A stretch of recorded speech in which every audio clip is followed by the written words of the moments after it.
Hey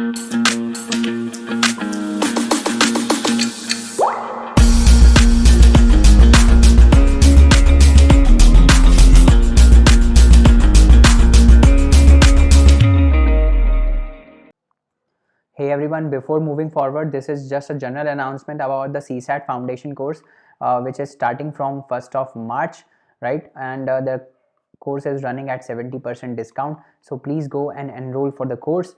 In this course, we would be covering quantitative aptitude, reasoning, data interpretation, linear arrangements और ऐसा सब कुछ जो CSAT के लिए important है. हमने लास्ट ईयर भी एक कोर्स लॉन्च किया था CSAT with PYQs, जिसके थ्रू हमने बच्चों को बहुत हेल्प किया था and they were able to do 50+ questions right in UPSC main prelims paper. So please go and register for the course, and with this course you are also getting that complimentary course free of cost. तो अगर आप इस course में enrol करते हैं then CSAT with PYQs वाला जो course है that you are getting for free, है ना. And you can get the schedule for this course by clicking on this link, और ये सारे links जो हैं वो डिस्क्रिप्शन में आप डेमो लेक्चर्स लास्ट ईयर के कोर्स पे भी देख सकते हैं. And for registering for the course you can go to this particular link, right? And जो last year के testimonials हैं for the student feedback, you can also look at these feedbacks from various students on our website, or you can pause the slide and look at these testimonials. Thank you so much. Hey everybody, welcome back to the Layman Way, जहाँ पे हम दिसंबर के current affairs को discuss कर रहे हैं. तो चलिए जल्दी से आगे बढ़ते हैं. And if you are new to the channel, do not forget to like, share and subscribe. Thank you so much. चलिए आगे बढ़ते हैं और आज का पहला आर्टिकल देखते हैं. That is about Scylla acuta. तो साइला एक्यूटा क्या है? ये एक स्नेल की स्पीशीज़ है. कहाँ पे मिली है? ये केरला में पहली बार इसको स्पॉट किया गया है. बस आपको ये याद रखना है कि ये क्या है. ये एक स्नेल की स्पीशीज़ है जिसको स्पॉट किया गया है केरला में. और second article is about laser communications relay demonstration. तो क्या है ये? LCRD, laser communication relay demonstration. ये बेसिकली नासा ने लॉन्च किया है. सैटेलाइट है जो नासा ने लॉन्च किया है जियो सिंक्रोनस ऑर्बिट में. जियो सिंक्रोनस ऑर्बिट क्या होते हैं? ऐसे ऑर्बिट जिसमें हम सैटेलाइट को 35,000 किलोमीटर की ऊंचाई पे अर्थ से रखते हैं, और जो उनका रोटेशन स्पीड होता है, मतलब जैसे अर्थ है ना, अर्थ की रोटेशन स्पीड है कुछ, करेक्ट. अर्थ रोटेट करती है वेस्ट टू ईस्ट, तो इसी रोटेशन से उतनी ही स्पीड उनकी भी स्पीड, मतलब ऐसे इस रोटेशन से ये मैच करती हैं. तो इससे क्या होता है कि मतलब ये अर्थ के साथ इसी रोटेशन में मैच करती हैं. तो मतलब जैसे मान लो अर्थ जो है एक राउंड कंप्लीट कर रहा है 24 घंटे में, है ना, तो ये भी अपना ऑर्बिट का एक राउंड 24 घंटे में कंप्लीट करेंगी, करेक्ट. तो इससे क्या होता है कि मान लो यहाँ पे कोई इसको देख रहा है अगर, तो ये ऐसे अपीयर होती है कि ये स्टेशनरी है स्काई में, बट स्टेशनरी नहीं होती, क्योंकि ये अर्थ के साथ उतनी ही स्पीड, मतलब वैसे सिंक में मूव कर रही होती है. तो एक स्पेशल कैटेगरी होती है इसका, जिसको हम जियो स्टेशनरी सैटेलाइट बोलते हैं. अगर यही सैटेलाइट इक्वेटर के जस्ट ऊपर आती है ना, अगर जो हमारे लैटिट्यूड्स है ना, तो इक्वेटर भी एक लैटिट्यूड है, अगर इक्वेटर के जस्ट ऊपर आती है तो उसको हम क्या बोलते हैं? जियो स्टेशनरी. क्योंकि मतलब अगर कोई इक्वेटर पे खड़ा होगा तो उसको ऐसे लगेगा कि ये जो सैटेलाइट है ये स्टेशनरी है ना, क्योंकि ये उतनी ही सिंक से मूव कर रही है जैसे अर्थ मूव कर रहा है ना. तो जैसे ये अर्थ मूव कर रही है वैसे ये भी मूव कर रही है ना. तो इसको हम बोलते हैं जियो सिंक्रोनस, मतलब जियो स्टेशनरी और जियो सिंक्रोनस, ठीक है. तो ये जियो सिंक्रोनस ऑर्बिट में है ना लॉन्च. ये जो जियो सिंक्रोनस ऑर्बिट में सैटेलाइट्स होती हैं वो basically mostly weather and communication satellites ही होती हैं, ये आपको याद रखना है.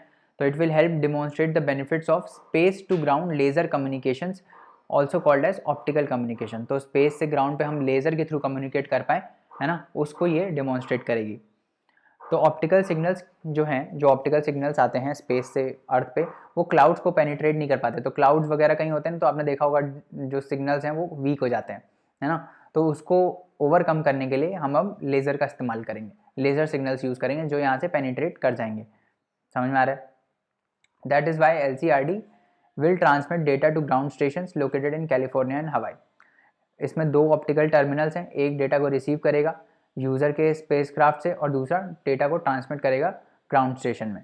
तो एक रिसीवर है और एक ट्रांसमीटर है. उसके बाद लेज़र वर्सेस रेडियो कम्युनिकेशन की अगर हम बात करें तो दोनों ही डिफरेंट हैं, क्योंकि डिफरेंट वेवलेंथ्स यूज़ होती हैं इसमें, डिफरेंट वेवलेंथ्स यूज़ होती हैं. अब कौन सी different wavelengths of light use होती हैं? तो जो लेज़र है वो बेसिकली शॉर्ट वेवलेंथ यूज़ करता है, इसीलिए इसकी एनर्जी हाई होती है. तो ये क्लाउड्स को पेनिट्रेट कर पाता है, जबकि जो रेडियो वेव्स होती हैं वो लॉन्गर वेवलेंथ्स होती हैं. जो इस वजह से क्या होता है, लॉन्गर वेवलेंथ होने की वजह से इनकी एनर्जी कम होती है। अभी हम देखेंगे आगे। They use different wavelengths of light. The laser uses, जो लेज़र है वो इंफ्रारेड लाइट यूज़ करता है ना, और शॉर्टर वेवलेंथ की होती हैं और हाई एनर्जी की होती हैं as compared to radio waves. This will help transmission of more data in a short time. तो ज़्यादा डेटा ट्रांसमिट हो सकता है शॉर्टर टाइम में, कम टाइम में। ऑप्टिकल और laser communication systems are small in size, weight and require less power compared with radio instruments. तो रेडियो इंस्ट्रूमेंट्स के कंपैरिजन में इनका पूरा जो इंफ्रास्ट्रक्चर है वो कम साइज, वेट और पावर रिक्वायर करता है। ठीक है, तो देखो इसकी मैं बात कर रहा था। इसमें आप ये देखोगे कि यहाँ सबसे जो ये दो एंड्स होते हैं, यहाँ एक ये वाला एंड जहाँ पे हायर फ्रीक्वेंसी, शॉर्टर वेवलेंथ और हायर एनर्जी होती है, तो सबसे ज़्यादा एनर्जी हमारी होती है गामा रेस की। इसको एक बार हम लोग इससे कर देते हैं, है ना। हाँ, तो सबसे ज़्यादा जो एनर्जी होती है वो किसकी होती है, वो यहाँ पे इस वाले एंड पे होती है स्पेक्ट्रम के, दैट इज़ गामा रेस। और आप देख रहे होगे कि यहाँ वेवलेंथ सबसे बड़ी है, सॉरी वेवलेंथ सबसे छोटी है, फ्रीक्वेंसी सबसे हाई है, करेक्ट।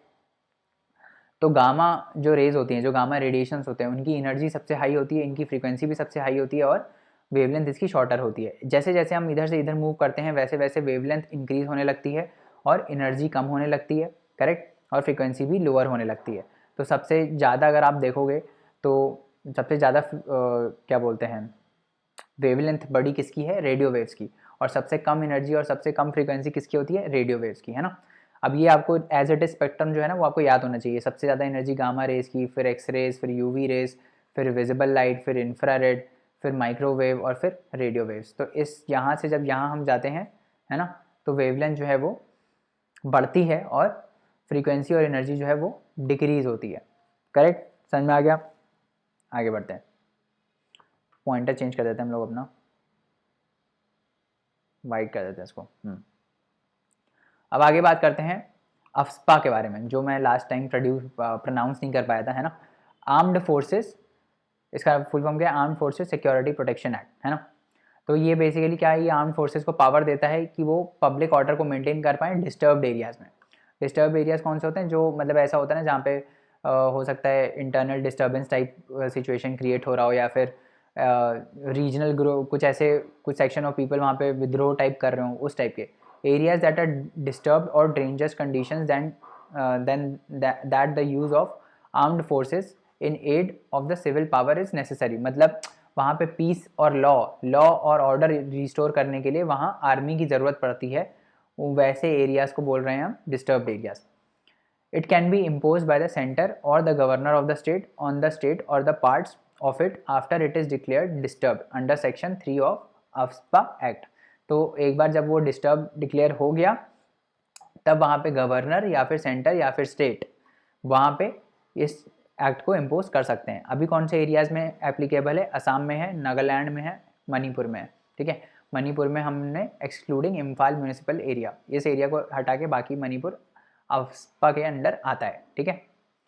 अब ये अलाउ क्या करता है, ये अलाउ करता है जो आर्म फोर्सेस होती हैं उनको अलाउ करता है कि वो फायर को ओपन कर सकते हैं, गोलियां चला सकते हैं, उससे कोई लोग मरे तो भी मतलब ऐसा कुछ रूल नहीं है कि वो मर सकते हैं, even causing death against any person in contravention to the law और कैरिंग आर्म्स एंड एम्यूनेशंस। अगर उनको लग गया कि भाई ये बंदा जो है ना, ये टेररिस्ट एक्टिविटी करने वाला है या फिर इसके पास कुछ आर्म्स हैं या फिर कोई लॉ का उल्लंघन कर रहा है वो, तो उस पर गोली चला सकते हैं।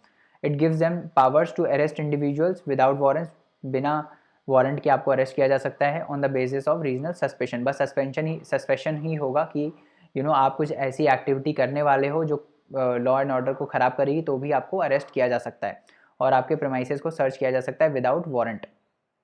It also provides a blanket immunity to security personnel involved in such operations. तो जो आर्म्ड फोर्सेस के ऑफिसर्स होते हैं उनको इम्यूनिटी दी जाती है इन एक्ट्स के लिए, ठीक है। तो ये आपको याद रखना है अफ्स्पा के बारे में, ठीक है। उसके बाद आगे बात करते हैं सेफ्टी नेट्स के बारे में। अब देखो, अब इसमें प्रॉब्लम क्या था ना, सेफ्टी नेट्स नहीं, ये गलत लिख दिया है। इसमें प्रॉब्लम क्या था ना कि अभी इसमें आपको जब आप फायरिंग कर रहे हो, अब जैसे इसमें लिखा है ना कि it allows them to open fire, इसमें जब आप फायर ओपन कर रहे हो तो आपको एक वार्निंग देनी होती है। ये न्यूज़ में इसलिए बहुत चल रहा है ना क्योंकि जब जो ये नागालैंड में वो हुआ, क्राइसिस हुआ, जिसमें इतने सारे नागाज के ऊपर गोली चलाई गई और वो मर गए, तो इसमें ना इन्होंने वार्निंग नहीं दी थी, इन्होंने बस गोलियां चलाना स्टार्ट कर दिया था। तो इसमें क्या है, प्रायर वार्निंग दी जाती है बिफोर फायरिंग, है ना। एक मारुति वैन पर डायरेक्ट उन्होंने फायर कर दिया, है ना, वो भी डर गए, नागास भी डर गए कि भाई ये क्यों खड़े हैं यहाँ पे मिलिट्री सारे, और उन्होंने फायर कर दिया, वो रुकी नहीं गाड़ी, उन्होंने फायर कर दिया।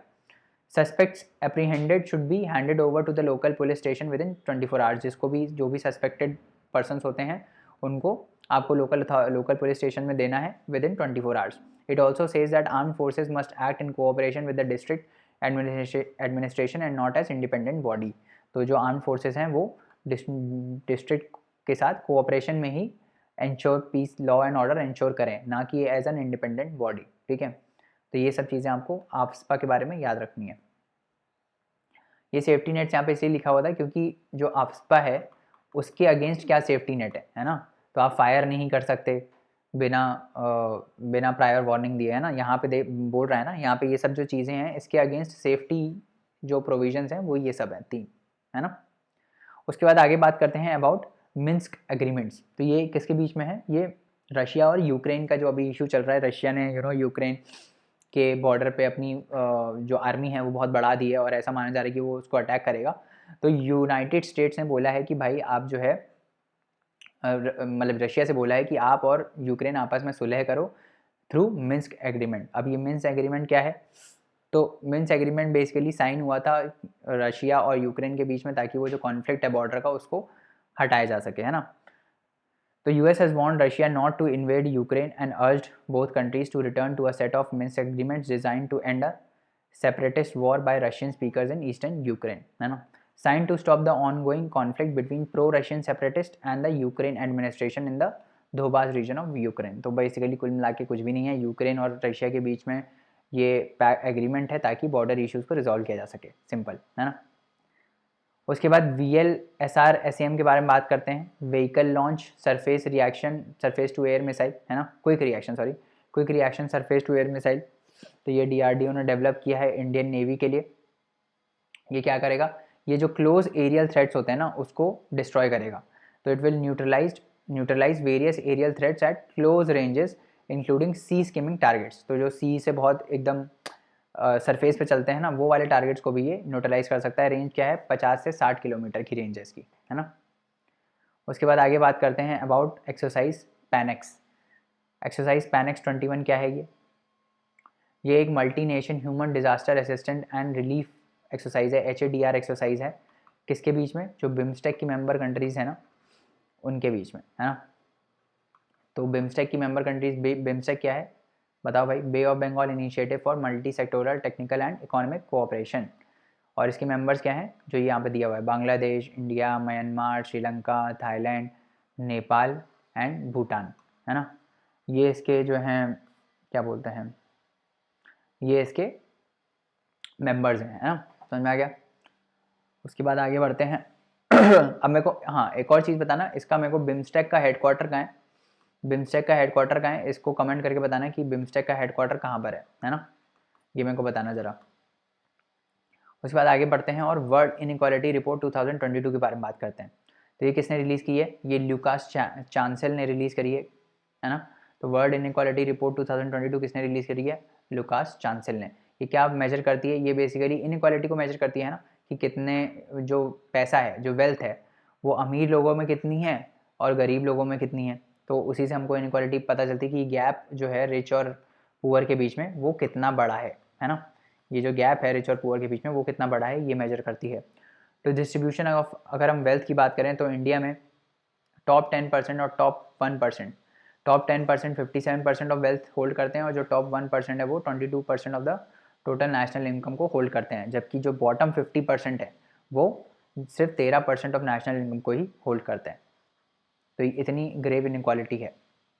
इंडिया में जो फीमेल की लेबर इनकम है that share is equal to 18%, which is significantly lower than the average in Asia, which is average in Asia 21% excluding China, and this value is one of the lowest in the world, है ना। तो ये जो 18% है ये lowest है world में जो फीमेल को इनकम मिलती है, वन ऑफ द लोएस्ट। उसके बाद आगे बात करते हैं about law commission of India. तो लॉ कमीशन ऑफ इंडिया क्या है, क्या ये स्टैट्यूटरी बॉडी है, नहीं, ये एक एग्जीक्यूटिव बॉडी है ना, और एक नॉन स्टैट्यूटरी बॉडी है। तो पहली लॉ कमीशन कब इस्टेब्लिश हुई थी, 1834 में थ्रू चार्टर्ड एक्ट ऑफ 1833, है ना। तो तब ये ब्रिटिश के टाइम पे इसको बनाया गया था। आईपीसी के जो लॉज हैं वो इसने ही फ्रेम किए थे।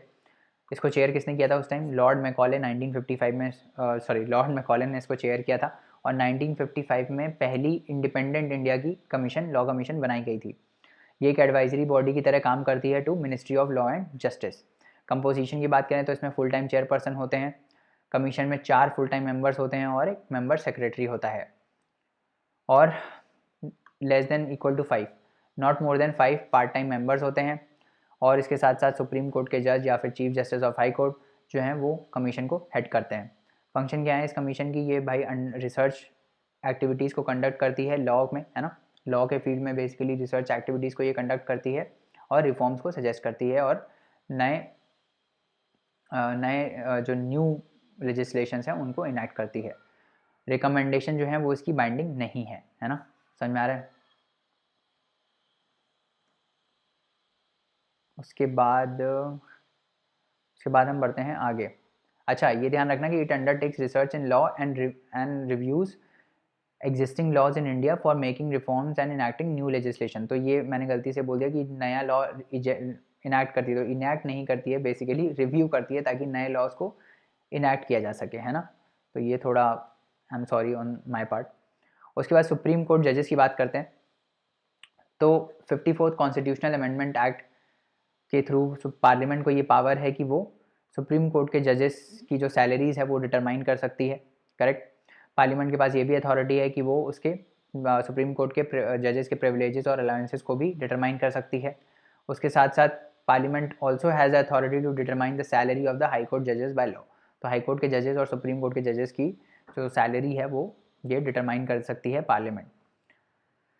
उसके बाद 75 ईयर्स हो गए कॉन्स्टिट्यूएंट असेंबली को। तो एक बार रिवाइज कर लेते हैं कि कॉन्स्टिट्यूएंट असेंबली का आइडिया किसने पुट किया था? That was M N Roy. M N Roy ने पहले कॉन्स्टिट्यूएंट असेंबली का आइडिया पुट किया था, है ना।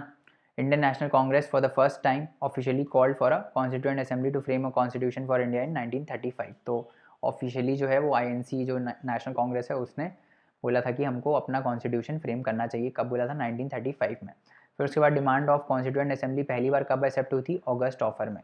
ऑगस्ट ऑफर जो आया था 1940 में, उसमें ब्रिटिश ने यही बोला था कि हम मेनली इंडियंस को इंक्लूड करेंगे कॉन्स्टिट्यूशन बनाने में, है ना। उसके बाद एक आया था क्रिप्स मिशन। क्रिप्स मिशन में बोला था कि हम सारे इंडियंस को ही इंक्लूड करेंगे, है ना। तो ये थोड़े डेवलपमेंट्स थे। उसके बाद द लोकसभा जो है उसने, अब दूसरा आर्टिकल देखते हैं। जो लोकसभा है उसने 2 बिल्स को पास किया है ना। वो 2 बिल्स क्या हैं? अब इसमें बेसिकली क्या बात की गई है, जो सीबीआई के डायरेक्टर हैं और एनफोर्समेंट डायरेक्टोरेट हैं, इनके टेन्योर को 2 साल से 5 साल करने का जो अथॉरिटी है वो अब पार्लियामेंट सेंटर के पास आ गया है ना। ये बिल उसी के लिए है। बेसिकली अब क्या बोल रहे हैं कि ये सेंटर जो है वो ये जो टेन्योर है, ये हम पहले भी डिस्कस कर चुके हैं शायद, ये 2 को 5 से कर सकती है अब। करेक्ट। इसमें Delhi police special police establishment act और जो सेंट्रल विजिलेंस कमीशन एक्ट है उसको अमेंड किया गया है। तो बस आपको ये याद रखना है। उसके बाद तो सिटीजनशिप अमेंडमेंट एक्ट की बात करते हैं।